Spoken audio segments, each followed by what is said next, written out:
All right, hello, everyone. Welcome to another episode of Behind the Brand, where we bring you inspired stories from entrepreneurs and CEOs who are making a significant impact in the world of business and beyond.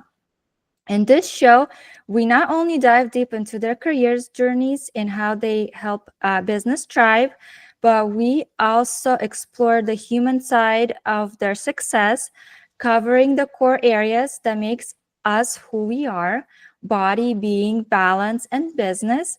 So sit back and get ready for an insightful conversation. Today, I'm thrilled to have Ranger with us. He is a holistic, successful coach who embarked on an incredible journey. He walked from South Carolina to California in 2024. He specializes in guiding entrepreneurs and nonprofit leaders. Ranger is dedicated to helping those who strive to make a positive impact in their communities.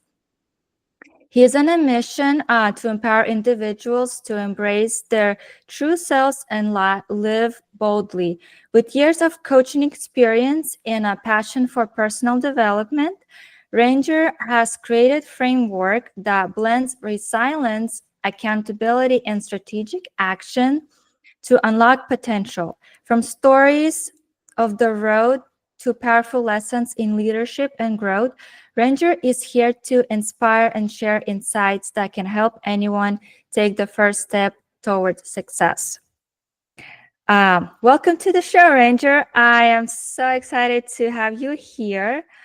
And let's start with your journey. How did you first get into the coaching that you're doing? Was this always basically the career that you wanted? Yeah, do we want to hear your story, how you started? Yeah, for sure. Well, Maya, thank you so much for having me on the show. I really appreciate it. And in terms of the coaching journey, that started during COVID. So it wasn't my original plan by any means to be a coach or be a life coach or business coach or anything. I'll actually take a step back from COVID. Growing up, I wanted to be a veterinarian. So I wanted to specialize. Well, originally, I wanted to specialize in feline medicine. And then I switched over to large animal, specifically into, ruminant systems like sheep and goats and cattle. And I went to UC Davis, which is the number one vet school for that. Well, it's the number one vet school. So it's the number one school for the program I wanted to go into. And after a couple of quarters, I realized that the major of animal science is way more science than animal. And my grades weren't that great. I almost failed out a couple times during my first year. And at the very beginning of my sophomore year, I had to have that hard discussion with one of my advisors that, maybe this isn't the career for me if I can't really get through the undergrad work. Even if I were to get into vet school, it would just be harder and it may not be what I actually want to do. So that was really something that, put a huge stake in my spokes of life, kind of threw me off the bike there. And I ended up switching my major to managerial economics and, had my own mental health struggles and weight and all these other things throughout college. Thankfully, I was a part of a professional fraternity that was able to kind of help me, have that community and mentorship to get through those 3 or 4 years that I was there. But that's kind of just the background of leading into COVID. So I graduated in December of 2019. So 3, 4 months right before COVID started. And the jobs that I had applied for all fell through. Event directing. I was applying for a job with the Almond Board of California to be like their research liaison. So that would require a lot of meetings, a lot of presentations, a lot of group work. So once COVID hit, all of those plans got washed out the window. So it's kind of like, hey, this thing that I wanted for 18 years was no longer a thing. And then the thing that I was kind of working towards for the next 3 or 4 was kind of again wiped away from me. So what was it? During 2020, 2021, I went through 7 or 8 different jobs, Oh, wow. part-time, full-time. Yeah, it was rough. My first job was working at a pet store doing reptile and amphibian sales, so lizards, snakes, spiders, frogs, etc. And then I got a job doing door-to-door sales, which I'm not sure how familiar you are with California, but the wildfire season is during the summer. And that mixed with COVID, doing door-to-door sales was not the best. Nobody was happy to see you, even more so. But to kind of wrap up the story, I ended up working at a vineyard where I met a gentleman that was a life coach. And like I said, that was my sixth or seventh job during that time. So he was like, hey, tell me about your, who are you? What do you want to do in your life? And I mentioned that I was the president of a reptile sanctuary and rescue in Sacramento, the capital of California. And he put me in contact with one of his colleagues that was also going through the same program that he was in. And she was an animal trainer by trade, by education and career, but she was doing this as like a passion project and something that she really wanted to get into. So I met with her. We talked mostly about the animals, but I kind of asked her a few questions about life coaching and what the whole coaching thing was all about. And she said, I can't remember exactly what it was, but it was along the lines of, if you feel lost, we help you find clarity. If you're not sure where to go, we help you figure it out, right? Like really figuring out who you are and what's important to you. So I ended up hiring her. I worked with her for about 9 months. And by the very end of it, or I think by the end of our second session, so about 6 months in, I was like, Joss, like you've really helped me figure out why these past jobs didn't resonate with me, why I didn't like them, what I did like about them. And I tried, 5 or 6 different side hustles during that time, trying to figure out what I wanted to do business-wise. And I was like, I just wish that I could do something. Like, I think the thing that's missing is that level of impact that you've had on my life, I want to have on the lives of others. I want to work with people one-on-one or in these group settings to help them find clarity. And she said, well, it sounds like you want to be a coach. And I was like, oh, well, yeah, based off of that description, duh. So I ended up doing a few online certifications, got my feet wet in a little bit, and then I did a year-long training program in Sacramento where I learned all the fundamentals of being a coach, got my first clients, and really was just able to dive into the world of coaching. So that's the coaching side of how I landed from, post-grad to actually starting my business and be running it for a few years now. Wow. Yeah. Wow. Such Yeah. a journey. Yeah, for sure. How did you even start? Like, why did you go to veterinary? What did you want to do? Like, since childhood, like kind of like what was the Yeah. reasoning to go for that journey? Yeah. Well, that was the original goal, right? That was the reason I always had animals growing up. I mean, right now I have a picture up on my little dash of me with one of my childhood cats, Cleo. And I just always loved them. I really love the idea of being a voice for the voiceless. They can't communicate. They can't tell you where it hurts. So I always thought it was so interesting to be able to kind of take a stand for a creature that can't really take a stand for themselves. And even though I couldn't be a veterinarian because, it's hard work, it's a lot of debt, it's a lot of schooling. I know that veterinarians also have really bad mental health in terms of, their career. Like it's not all just like cats and dogs, right? Or puppies and kittens, right? It's life and death constantly all the time. So, I am thankful that I was able to get involved in a few different rescues and kind of, I have my own rescue cat that I found while I was walking across the country, which I'm sure we'll get into later. But really just being able to, find ways to also still scratch that part of my brain, I think is also very, very nice. Do you feel like whatever you got from school, from college, from the veterinary, is it helping you now? Or do you feel like it's just totally like separate directions from like 360 kind of type of thing? Well, now that you mention it, the first thing that popped in my mind is I did take a few I did get the chance to take some animal science courses before I switched to business and economics. And I would think that I think the biggest thing there, even, this is kind of a silly comparison, I think, but it might make sense. A lot of animal behavior and the way that you kind of like read an animal is based off of body language. Like you can see these small shifts.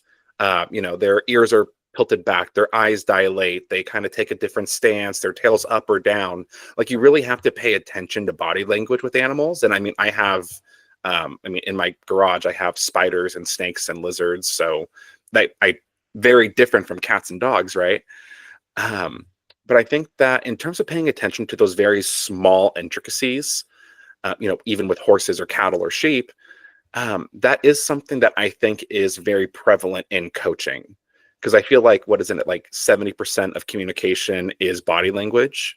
So I think just being kind of in tune with that, being able to kind of see what's going on without being able to, I don't know, have them tell you, I think is useful in terms of coaching, because you can pick out these small tone changes. You can kind of see somebody shift back in their seat, or they kind of lean forward, or they make a little bit of a face or something very small, right?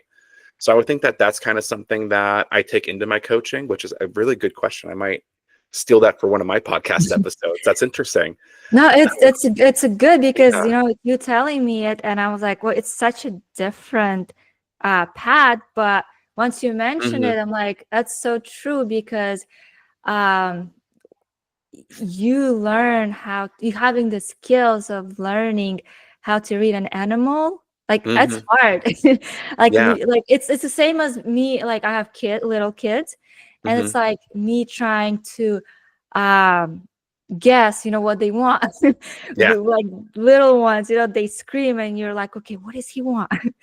And I feel like it could be something similar that you get to and then once you know that, then because for me, same thing, like I think because I started went through my kids journey, now I understand people a little better. I don't judge them as fast. I try to kind of see the reasoning behind them, whatever they do. And I started to actually use my body language, because it actually helps me to express my feelings. So I think that's amazing. I feel like that's a good point right there. um Definitely. Yeah, I love um that. I think that's so interesting that it's like the how things kind of transpose and how you can kind of use the skills from different areas in whatever you're doing now, right? And it becomes so surface level that, like, until you ask that question, like I hadn't actually ever thought of that relationship. So I think that was a really great way to kind of call that out. Thank you. yeah, and me, as being in a business for over 10 years, Hmm. I really like looking at things. And what I found, it doesn't sometimes people ask me, what industries do you serve? I'm like, it doesn't matter. It doesn't matter if you're a doctor. It doesn't matter if you work with animals, if you do sales. We run business the same way. Like accounting in terms of real estate, kind of different, but then it's all the same. We're all people. We all kind of like, and that's why even though you had a different path, I feel like the whatever the skills you probably got from veterinary is probably helping you to being a good coach. And I feel like that's a big deal too, that determines who is able to coach somebody who's not. And it's you have to really be a person, a people's person, Yeah. to do a good coaching.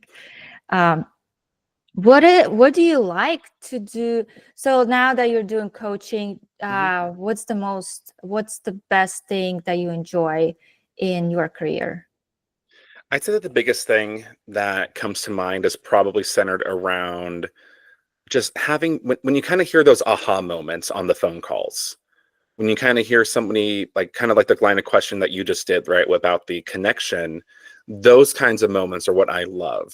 When you ask a question where somebody really goes, wow, like I never thought to even question that. Like I'm sure you've heard it before, but the quote goes something like, we question all of our beliefs except for the beliefs we truly believe in, and those we never think to question.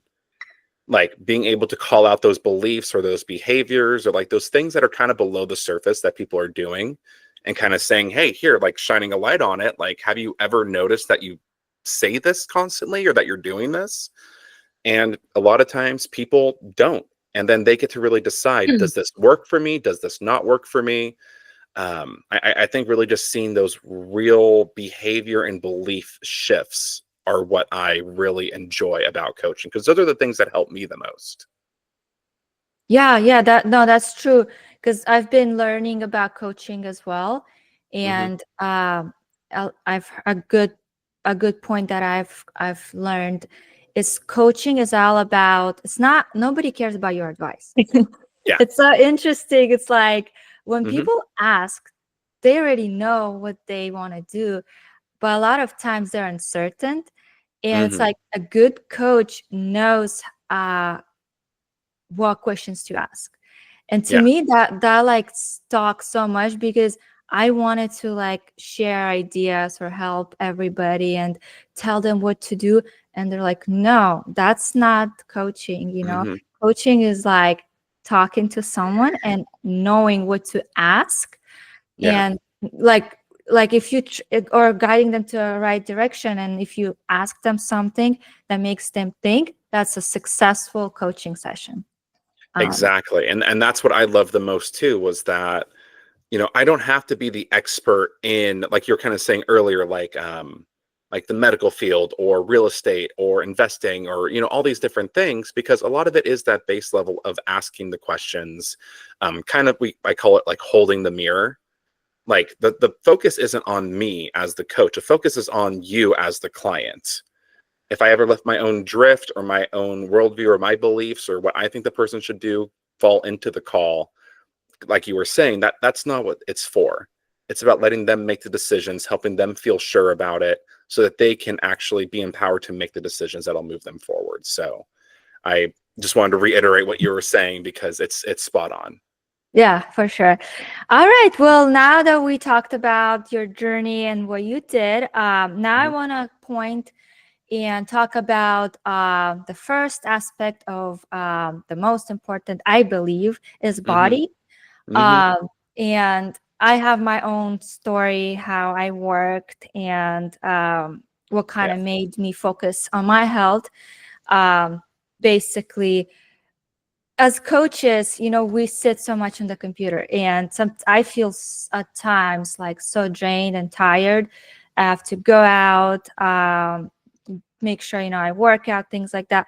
Mhm. Do you feel the same? Do you feel like computers or sitting has any kind of effect on you? If Mhm. yes, what do you do to take care of yourself? What do you do to kind of make sure Yeah. it's like you're not falling apart and keep going and motivated every day? Yeah. So to kind of answer your question in a roundabout way, so before I got into coaching, and even one of the jobs I had before this, I worked at the a county ag commissioner's office. So about 50% of the time I was at my desk writing reports. The other half I was out in the field. But a lot of the jobs that I had before that were always on my feet, always moving. I worked on farms, ranches, bars, restaurants, right? So you're constantly on your feet moving. So personally, I don't think I've had any ill effects from sitting constantly, just because I have always been so proactive and always moving. I do want to share, because when I was in high school, I was a varsity athlete, small town, so everybody basically was. But I was super active. And then once I got to college, I kind of went through, I don't know, like I guess or like my own mental health issues, and I ended up gaining a whole bunch of weight. So at my peak, I was about 300 pounds. I never saw it on the scale, but I hit about 299. So I'm sure if I had checked it a few hours before or after, I would have hit the 300, right? And right around that time, I was like, man, something needs to change. I need to do something different. So I ordered a Spider-Man workout shirt off of Amazon. 2 days later, got it. And then I started doing night runs. So I would leave my room at 2 or 3 in the morning and hobble my way out of the fraternity house I was in and run as much as I could. And after a few months, I lost like 10, 15 pounds. I cut out all the crap I was eating. So, Mountain Dew and a bunch of fast food. I was really trying to like eat better, not perfect, but better. And after I graduated, I could never get into the swing of an actual workout routine. I try to be like, I'm going to go running 3 times a week, or I'm going to go to the gym once a week, or I'll start small, or I'll go every day, right? But nothing really stuck. And it was until I started working with my coach, Jocelyn, that I really got focused on my why, right? I think that's really the biggest thing is I think, to answer your question of like, how do you stay motivated? How do you maintain like your level of working out? And I'll explain what I do now. I think really getting honed in on a why, and not just one, but I really like to have kind of like a spider web of whys. Like one of them is I want to feel confident in my body. And then another one is I want to live a long time. My grandfather passed away from Alzheimer's in 2020. And my doctor told me that, it's not really something you can necessarily prevent. But if you move and you learn and you constantly keep your mind active, it reduces your chances. So it's like, okay, here's this, prevent me from getting this, and like kind of mixing up all these different reasons. That was what helped me do a program called 75 Hard, which is just 75 days of, you work out twice a day, you read, you write, you drink water, take a progress photo, etc. And that was the first time in my life that I ever maintained a actual workout schedule, like self-disciplined. Was because I had the specific program. I had a strong why, and I was able to keep myself going on it. So to answer your question of like, other than the big adventure that I did, my walk, right now I'm doing 75 Hard again, where I'm doing push-ups and walking and running. And, I'm doing a lot of things every single day.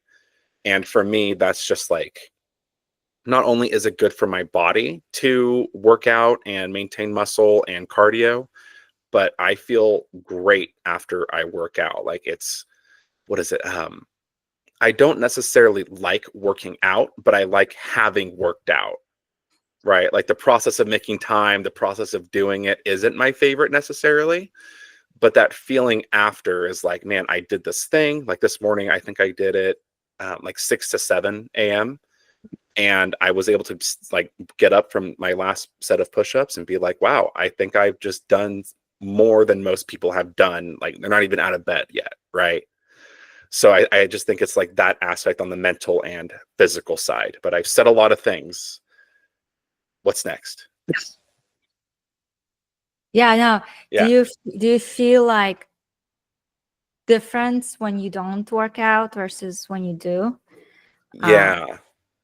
Yeah, no, I definitely feel it. Like I said, I think I feel a lot more on the mental side, because when I'm off program, when I'm not doing 75 Hard, or I'm not doing one of the other phases of the program, um, it might just, like, again, it might be placebo. It might be just because I'm thinking about it, but I do feel more tired. I feel more groggy.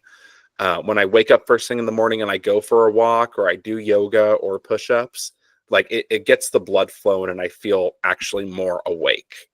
So I think that's when like the great benefits of that is getting that blood flowing, doing something so that you're not just going from a cold wake up, walking to the kitchen, grabbing your coffee and water, walking to your desk and being tired while you're starting your day. So I think that's probably one of the biggest things, is it wakes you up and it gets you moving. Yeah, no. And in terms of placebo, I don't know if that's really, because whoever I talk with, same thing, and we do feel the difference when we don't work out, and you just feel like you don't want to do anything. It's just that weird draining feeling. And then when you walk outside, you work out or do something, it's a totally different feeling. And for me, it's like the nature. I go out, it's like you get such different ideas too. You get like a million of ideas how you can do stuff when you go, like you work out or to a walk. So I think it's definitely has a big effect on people. No, for sure. So it's good to hear that other people experience that too, because I'm always like, well, that's not really my area of expertise, like of the like I'm not like a what is it, a like a personal trainer. So I'm sure that's a thing, but it's just like very anecdotal. So I'm like, I don't know if this is real. I feel it, so it's real to me. Yeah, no, for sure. And I think, yeah, keep doing what you're Hmm. doing. I feel like your body will definitely thank Yeah. you. All right. So the next point that we're going to talk about is being. Hmm. Basically, that it's a sense of purpose, and basically, what do you do or how do you stay connected? Do you have a purpose? Like, what's kind of your purpose of life, and how do you, Hmm. whatever you're doing, how does that connects to that? If you have anything basically to share in Yeah. that point. No, for sure. And I think the whole idea of like purpose and your life's purpose is so interesting, right? Because I feel like it's this huge question that everybody asks, like, what's the meaning of life? What's the purpose behind it? And that was something that I kind of struggled with. Like, do I need to figure out the purpose of life? Do I need to figure out the purpose of my life? How can you kind of tie up all whatever 100 years of your life into one statement? And it was actually while I was walking across the country, I had, what was it? I had just passed from Georgia into Alabama, and it was a rainy day, kind of like it is right now where I am, which is kind of interesting. Um, but I was listening to a podcast from Bedros Keuilian. He's like a businessman's kind of coach, and he was talking about his life's purpose, which is to serve humanity. Just two words, very clear, very concise. And for me, I was just like, oh my gosh, that ties in everything that I've been doing, right? From the, drive to be a veterinarian to the work that I did in college. I was the philanthropy chair of my fraternity. So I focused a lot on food waste, food insecurity, and distribution. I worked in, animal rescues. I did all these different things that were serving people, animals, and the environment. And I kind of feel like that is very much tied up into the idea of humanity. So I was like, that's fantastic. Like, I love the whole idea, like having that as like the cornerstone, the center of everything that I do. So I've kind of taken that into my coaching practice. One of my taglines is I help people, because I really want to be able to inspire, like, the entrepreneurs, the nonprofit leaders, the community members to make a change, to help others and kind of expand that ripple effect. My walk across the country, that was to share stories of people and impact that are making a difference where they're at. So I really feel like that is the cornerstone for my life, and something that I invite others to kind of, take a look at and see how it works for them. Because I really feel like that's one of those, what is it, purpose statements that can be applied in, like we were saying earlier, like any demographic, any like industry. Because I feel like no matter where you are, for business or nonprofits, the corner of that should be to serve those around you. Yeah, for sure. And I've talked with other people as well, where recently I talked to this one marketer, and he was saying that he had a business that earned him a lot of money, and he said he was not really happy in like doing the work. She's like, I gave up on it and I started doing something else. And I feel like for so many people, Mm-hmm. the feeling of purpose and like the feeling of, oh, I'm actually doing something good Mm-hmm. is so much greater than the money itself. Yeah. And I feel like that's a big, going back to what you're doing, you're getting benefits of, helping people and actually Mm-hmm. earning money from that. Yeah. So, all right. So next one is the we're talking about is balance. And my question to you: do you have kids? Are you married? Or Yeah. So I'm engaged. We don't have kids. We're not married just yet. We're in the process of planning the wedding. So going to venues and trying to figure out what we want, and kind of having those like hard discussions of what it actually means to be married. So we're kind of in that phase right now. I mean, we've been together for, I think, what, 6.5 years or so. So it's pretty much set that we're gonna do it and be fine, right? And in terms of like kids, I mean, the only thing that we have the cat, we have the animals, so that's kind of like the things that we take care of. I mean, very different, of course, from actual human children. But in terms of that, that's kind of what the home life looks like, is us and the critters. Um, how then do it's you like, how do oh, you go ahead. balance? Do you have what do you do besides work? Hmm. Do you have a hard time balancing it all, or you're just kind of, I mean, it is what it is? Or Yeah. I guess for sometimes when people have other responsibilities, it might be harder. Hmm. Uh, Yeah. So speaking from my own situation, In terms of work-life balance, I don't think it's necessarily a dichotomy, whereas either you're balanced or you're unbalanced. It's more so of a spectrum to be managed, right? So for me, I do really feel like, my work, my coaching, my podcast, my everything, like that is part of my life. There's not really that differentiation. So what I do try to do is set times during the night where I'm like, okay, I'm going to get everything done by this time. After that, no more. Just because I do want to focus on making sure that my fiance is getting the time and attention, that we're able to do things together still, right? Like, I don't want to just sit there all day, every day doing my business stuff. But it's also hard because, like, I do enjoy it. Like, I do like making graphics. I do like learning things. I do like watching the videos, interacting with people on school or Facebook or all these other platforms.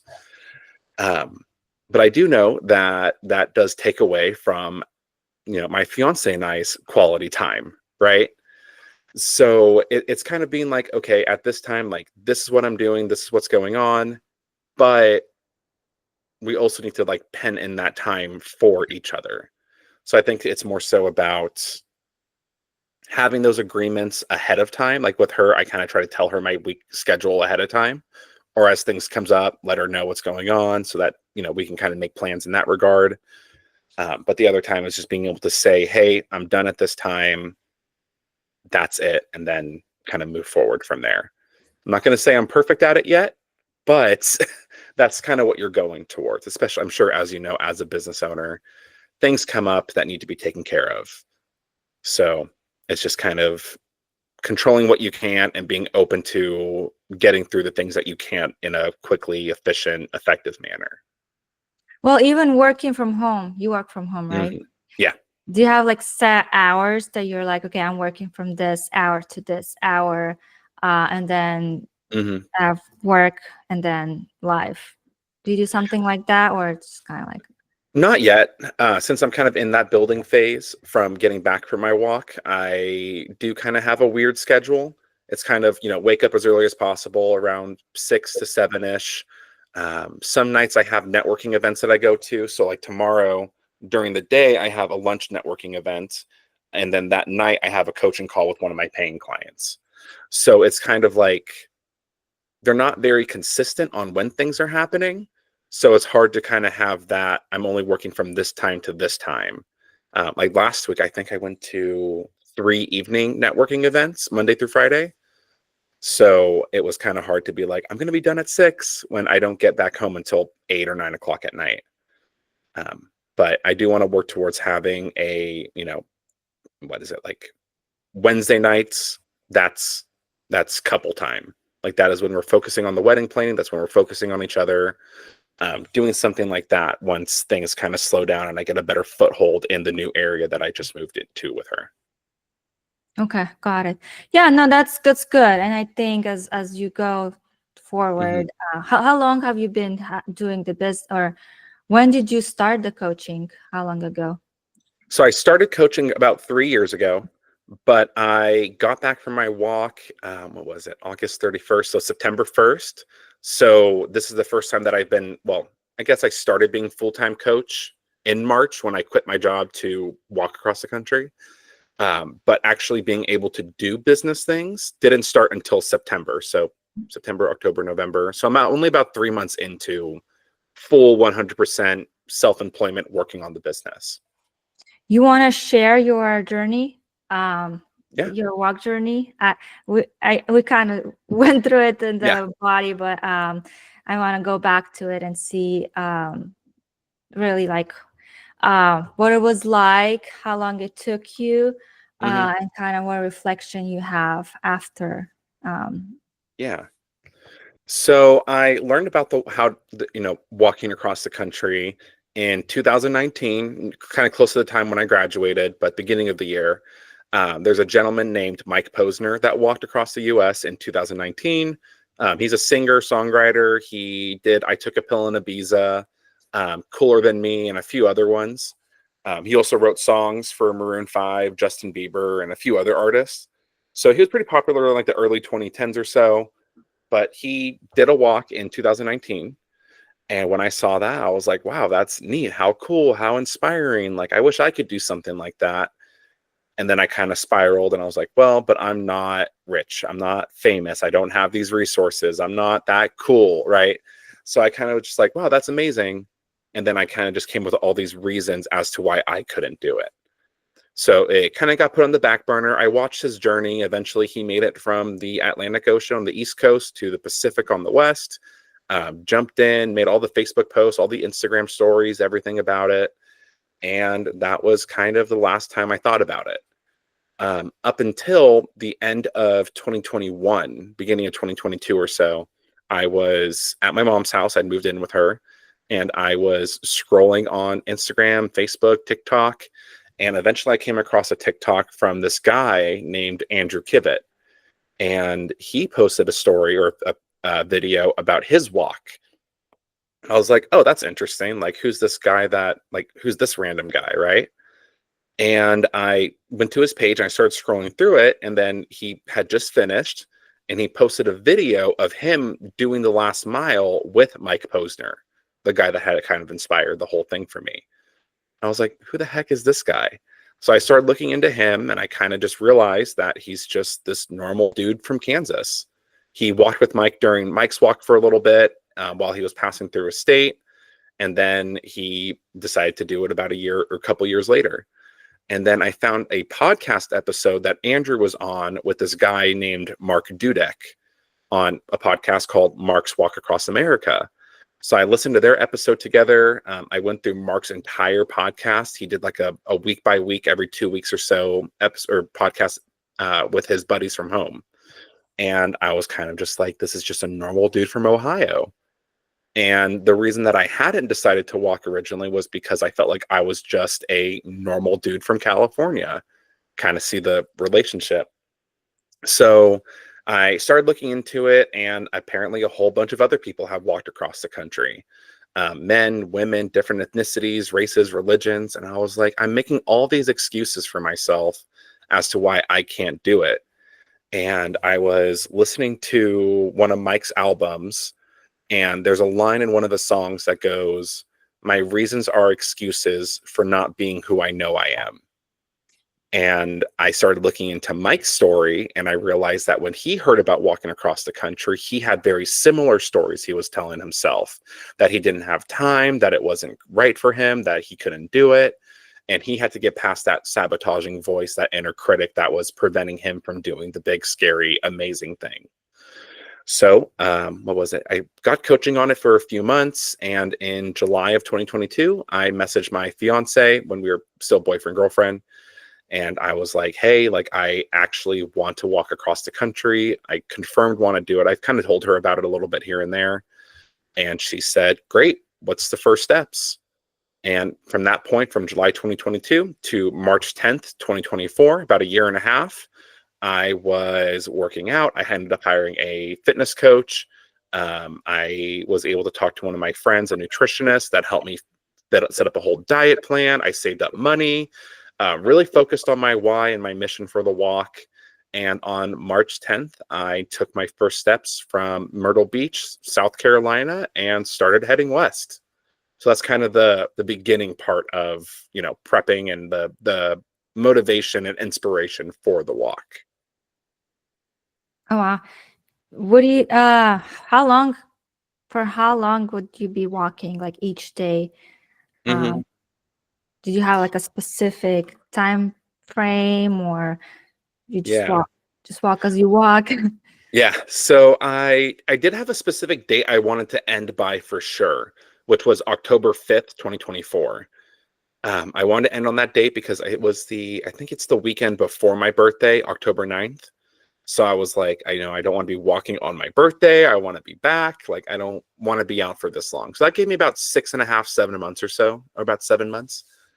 And in terms of how long I would walk every day, the first day that I went, Julie was still there. She flew out with me, and she was kind of, she had the rental car. So she would stop every couple hours, check on me, make sure I was doing okay. And that day I was able to get about 22 miles in.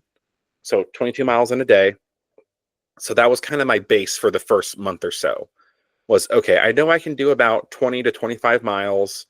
I didn't start walking until about an hour or so after the sun rose. I stopped a few hours before sunset.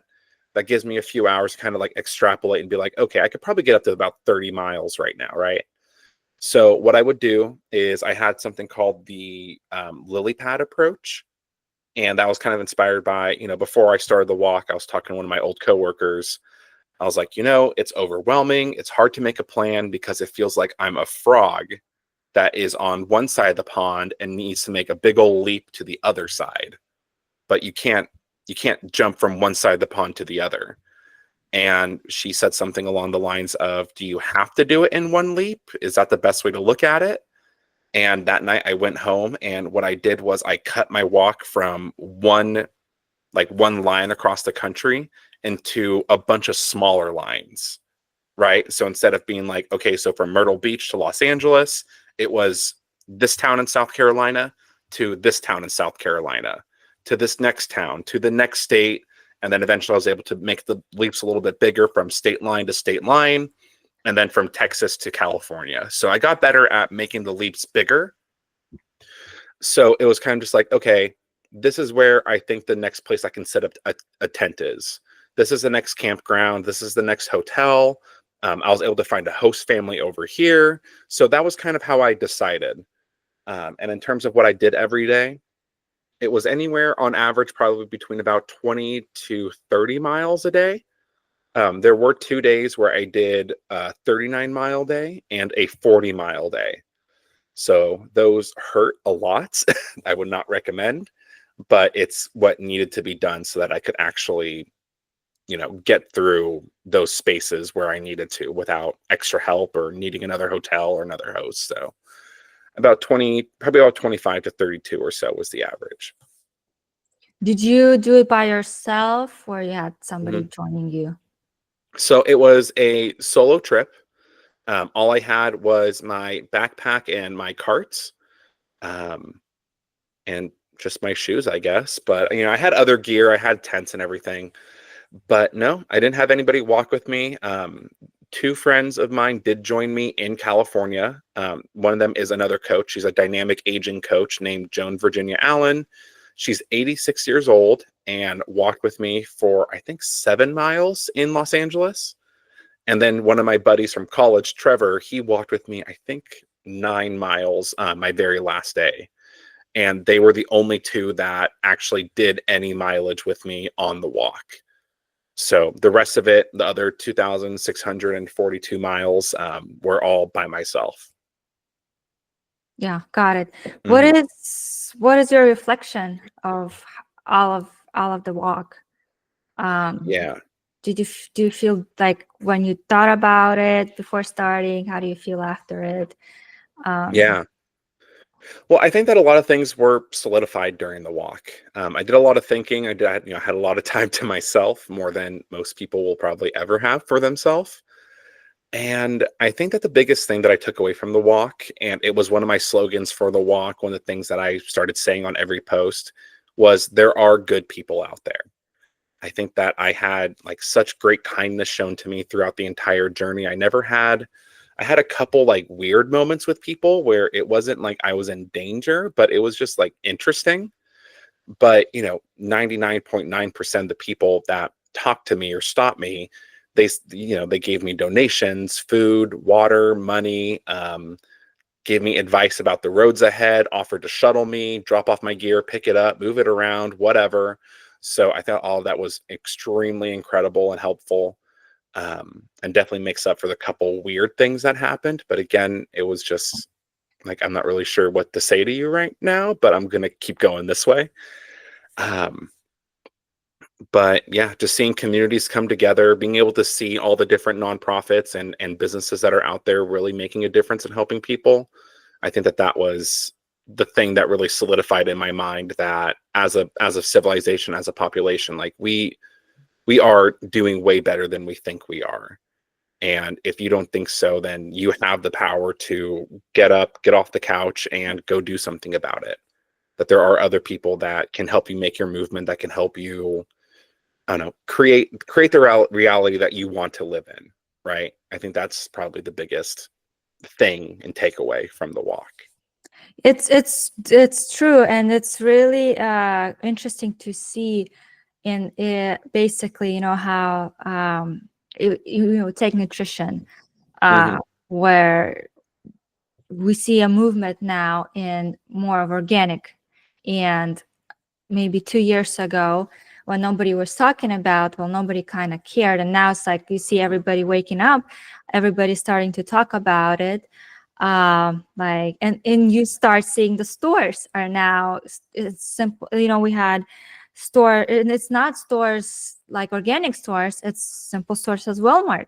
You see now they're selling organic. They're now, every day I come, I see more and more better foods options out there, which is, like you mentioned, it's actually amazing to see that people still have a say.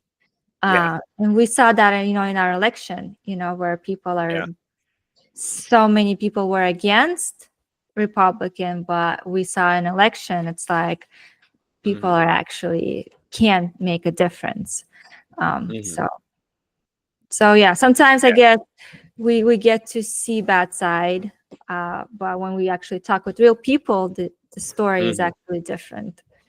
Yeah. And I think that's another interesting thing too, is interactions that you have in person are very different than the ones you have online. All of the mean comments that I got were from online articles, right? Or news stations or this or that. So it's really interesting when people see you in person, either they're so caught up in their own world that they don't even notice. They want to talk to you. People want that human interaction, right? Like that's something that people are starved for. And I have a story on a couple instances where that was interesting if you're interested in hearing it. But I think when people kind of have that mask or that layer behind them on the screen, it makes them feel like they can be the worst version of themselves and not have any punishment, right?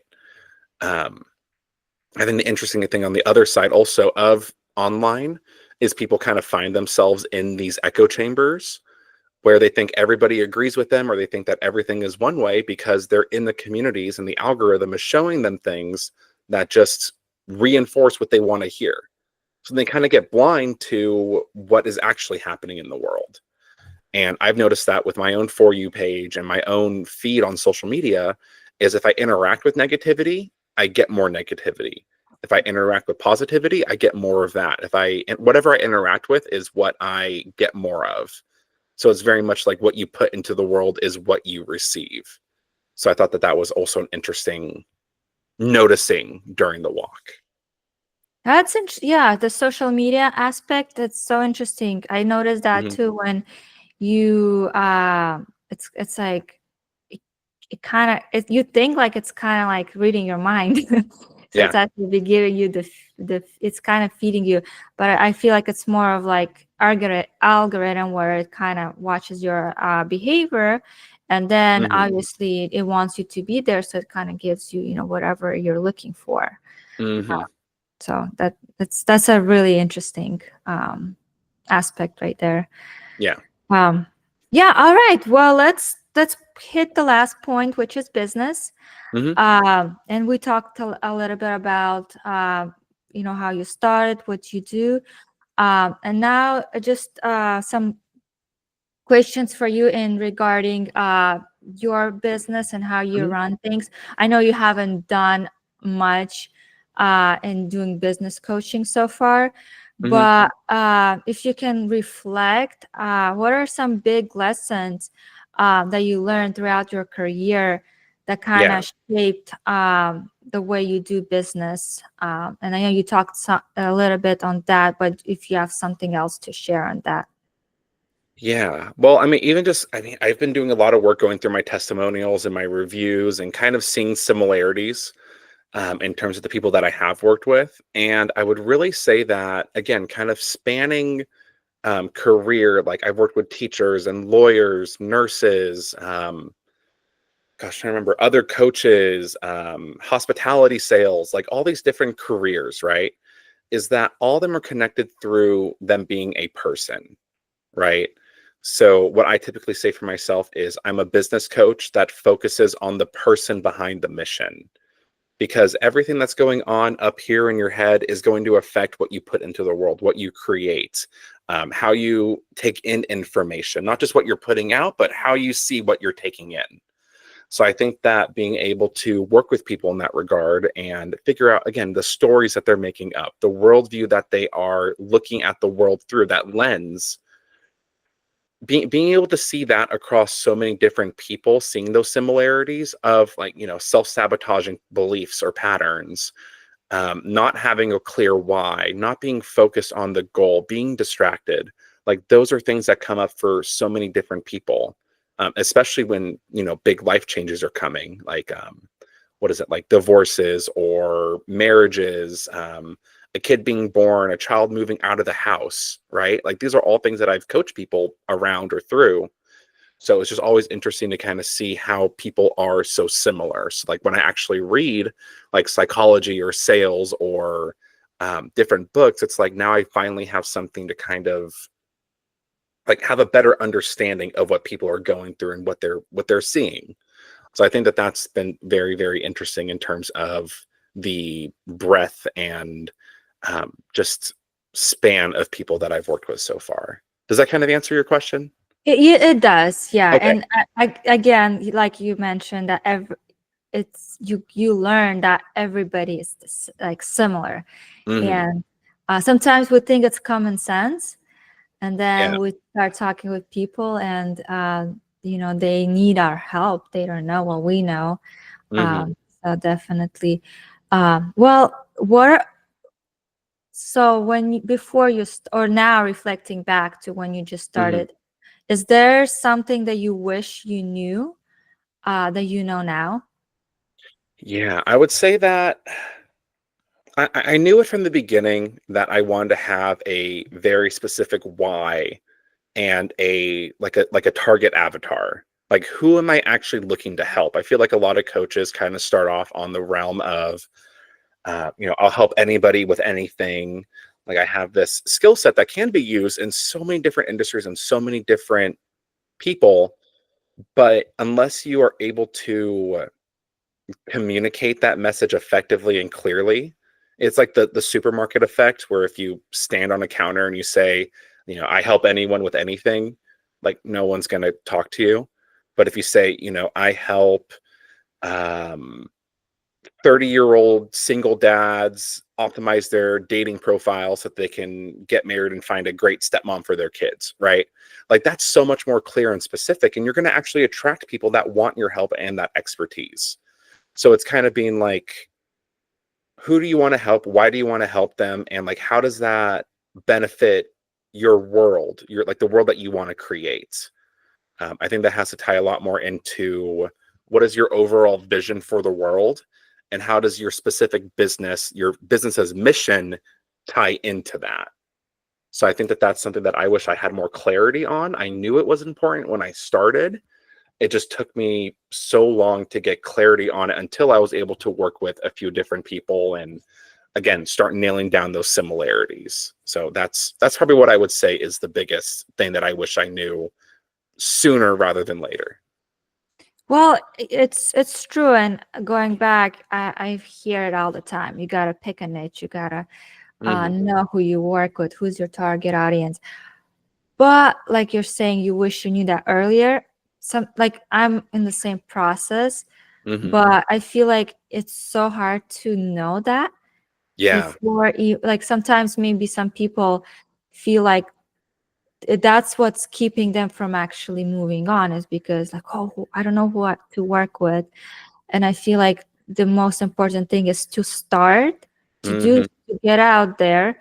And like you said, maybe to get out there and scream, oh, I work with Yeah. everybody, help everybody, and kind of see who is like coming to you, and Hmm. kind of test, okay, and see, okay, I don't like working with him, but I actually like working with them. um Yeah. I feel like, well, market and research too. It's because you never know who you want to work with until you actually work with them. Yeah. Yeah, and I think I really want to echo that, take the first step thing, because when I started walking across the country, I didn't have like everything nailed down. And it wasn't until I started walking that I, was able to figure those things out as time went on. What works, what doesn't work.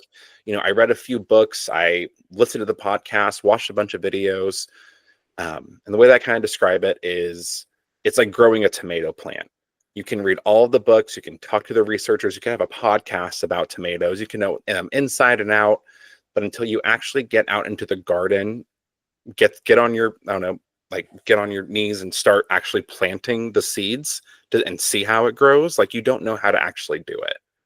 So I think that is something that is so important, is like just be brave enough to start, because then you'll be able to figure out what's going on, how to do it, what works, what doesn't work.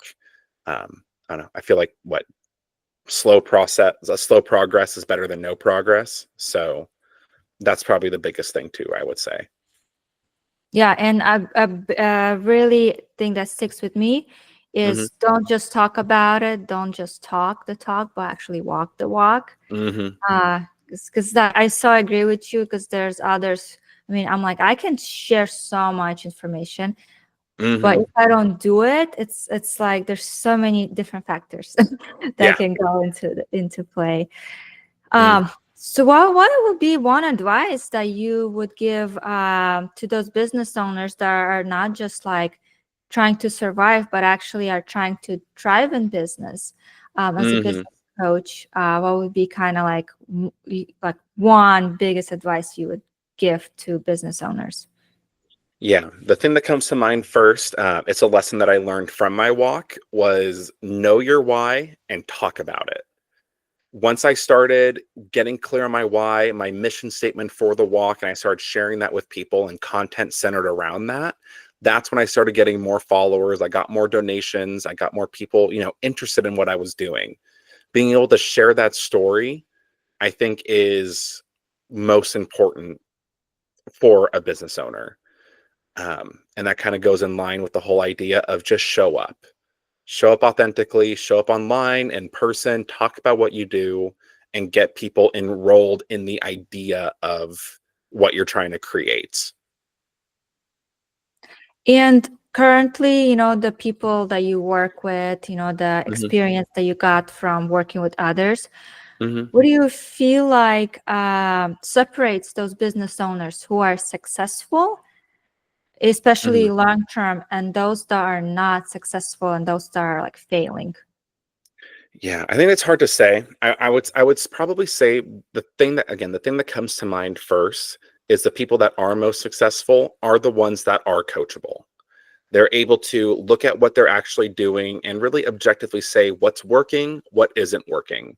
How can I be better? What can I do to take ownership of this situation? How can I not be the victim here, but instead kind of turn it into a more resourceful outlook? Like, things don't happen to me, but like things happen to me, but I can create opportunity from those things happening.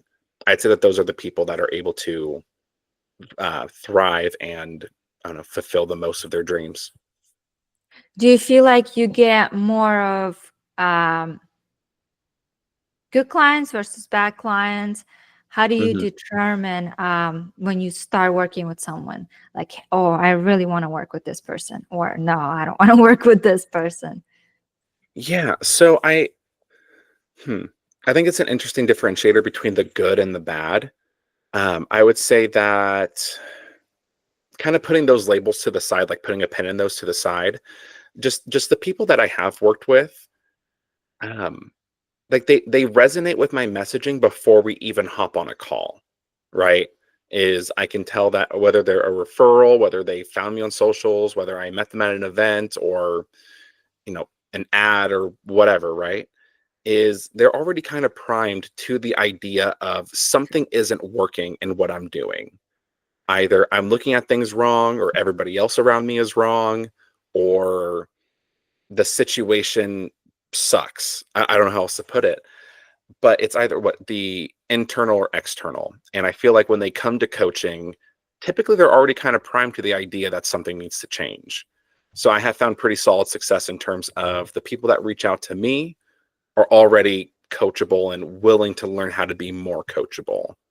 So I feel like I could just say coachable, coachable, coachable, but that's really what it would take. And that's what I've had the most success in personally and what I've seen in others. So basically, before they reach out to you, they see your message Hmm. and they're like, okay, this is exactly what I need. Yeah, Uh, like this makes sense. This is what I'm looking for. Or it's like another option. It's something that they haven't tried yet. So they're willing to be open and curious to the possibility of it working. okay. What is your message? Hmm. Do you have like a one specific offer that you focus on, or do you have like different programs that you do? Yeah, so I would really say that all of it is tied up in the idea of I help people, whether it's one on one, whether it's groups, whether it's my community, like that is the focus of it. Is I am here to help people that want to make a difference in the world. Like I've worked with I don't know, businesses that, what was it? One of my sponsors for the walk, Cold Blooded Caffeine Company. The reason I work with them is because they donate a portion of their proceeds to the Rainforest Alliance. So instead of necessarily adding to deforestation issues, they're doing something about it. So that's just kind of an example of the types of people that I like interact with and that I want to be connected with. So in terms of my offer, it really just depends on what level of personalization people want. If they want that one-on-one experience, that's the one-on-one coaching. If they want to be in a group, we will set them up in a group with other individuals that are just like them. Same thing with the community online. It just really depends on what level of commitment, investment, and personalization that they want. Does that kind of answer your question? Yeah, yeah. Perfect. All right. So basically, to kind of close this whole interview, thank you so much for Yeah. uh, show, letting me interview. It was just a really interesting topics. Um, Hmm. Basically, looking ahead in your career, in your goal, in your path, what are kind of the next big goals do you have, or Hmm. projects that you're working in, business, personal, kind of like in maybe like 5, 10 years, kind of where do you see yourself or your business? Yeah. Gosh, I would say that the two things that come to mind the most are community and speaking. I really want to get my school community built up to be as valuable as possible to the people that I serve, because I want to also foster. Like I don't want, like I was saying earlier when I was working with my coach, I don't want to just be that, people work with me one time and they get something and then they leave, right? Like I want to be able to build a community, foster those relationships. So I would really love for within range, my coaching practice to be a community where people interact with each other, help one another, and everybody kind of works to make the world better. And with that regard, like I also want to get into speaking, start doing keynotes, start doing workshops and presentations everywhere, just so that I can kind of reach more and more people. I'm also working on a couple books. So just everything that I can do to kind of increase going from that one-to-one to small group all the way up to larger reach, larger impact, and again, help more people, help more people. Oh, okay, so do you have a school community or you're currently working on that? Yeah, I already have one. Okay. So it's am I able to mention that? Is that okay? Oh yeah, no, that's Oh, okay. okay. Yeah, so it's called Never Peak, the first steps. As of right now, it's free, so anybody can join. All I ask is you participate, interact with people, because that's really how you're going to get the most out of the community. So I have courses on there, workshops. Right now, we're doing weekly accountability calls. So every Wednesday, 8 a.m. Pacific Standard Time. People, different nonprofit leaders, business owners, et cetera. We all hop on the call and just interact, say what we're going to do this week, support each other, and wait until the next one. So there's a lot going on it right now, different challenges, prizes, awards. So there's also ways for you to work with me one-on-one for free in it by how much you interact in the group. So if anybody wants to check that out, it's just school.com, SKOOL.com/never dash peak. Okay. Yeah, no, I love school. It's Hmm. it's been one of the greatest platform out there. Mhm. I've, especially for courses, there's different platforms that I've had experience with. But I love about school, they have an app. It's so easy Mhm. get in there and just so easy to interact with people there as well. Yeah. And I feel like right now is a big, like right now is such a, it's so powerful to have the community. First focus helping people, and then obviously, if they feel like they need more help, reach out. So Mhm. Definitely. Yeah. No, it's great on the community side as a member, but also on the community owner side in terms of the management system, how you can process payments, how you can do all these different things. So overall, I think the user interface is fantastic on both sides of the coin for sure. how long have you been having, or when did you start the school group? So I started Never Peak in, gosh, what was it? I think beginning of August. It was near the end of my walk when I was already in California, was when I was starting to, get programs up there, start getting my first few members. So since then, we're right around 20, 25 people. So the more people we get, the more valuable it is. So it's just been really interesting learning how to kind of get folks involved and enrolled into it. So Yeah, no, keep doing it. I think it's going to be a yeah. good resource for a lot of people. Hmm. Uh, and so you mentioned, so now, how can people find you? I know Yeah. you mentioned school. Hmm. Is there any, like, do you have a website? Like, how do people find you? Yeah. So the greatest touch point for me, if you want to actually interact with me one on one, is probably the best way going to be the school community. So it would probably go school and then Instagram and Facebook. Instagram is at within range underscore coaching. Facebook is within range life coaching. I have a YouTube channel, Ranger Kielak, Ranger Kielak, Kielak. And then I have my own podcast called Never Peak. Well, the Never Peak Project. And that's on Apple, Spotify, Pandora, pretty much every podcasting platform. But I'd probably say that it would go school, Facebook and Instagram, YouTube, and the podcast. You want to share a little what you share in your Mhm. podcast? Kind of Yeah, like for sure. what's the focus? So yeah, so listeners, Hmm. if anybody interested, yeah, so they know, okay, this is exactly what I'm looking for, and they could go check it out. Yeah, so it's a personal development and business podcast. And really, my goal there is to share lessons that I learned on my walk across the country, in business, college, pretty much just everything throughout my life, for them to expand their reach and their impact. Really, the whole idea of never peak and the never peak mentality is to kind of take a stab at that traditional peak mentality where people will say things like, oh, I peaked in high school, I peaked in college. Um, I reached the peak in my 20s. I think it's really just saying that like the best is yet to come. That no matter where you are in your life, you can always do better. You can always learn more. You can always find ways that work better than what you've been doing. So I every Monday I have like it's basically like a mindset Mondays. I release an episode. Last week was 4 networking tips for introverts, where I kind of went over a few things that I've learned over the years. Fridays I try to do this every week, but it's like a self-employment update. Hey, I tried meta ads this week. I tried this. These are my results. This is what I got out of it. Here's how you could apply it to your business. And then starting this Wednesday, I'm going to be doing guest episodes. So this Wednesday, well, I'm sure it'll be after this is or before this is recorded, um, but is with a sober coach.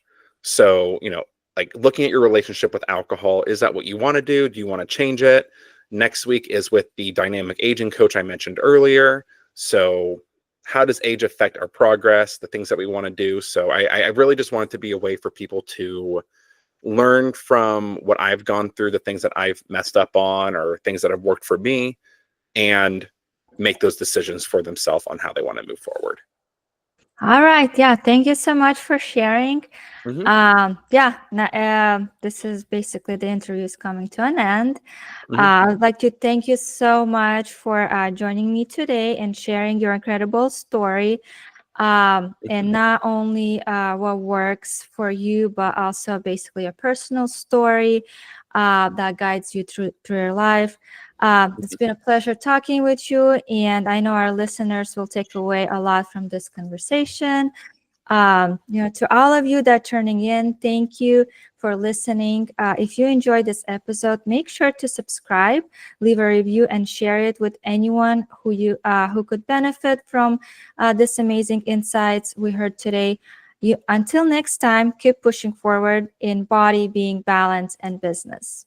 I wish everybody a good day and hope to see you in the next episode.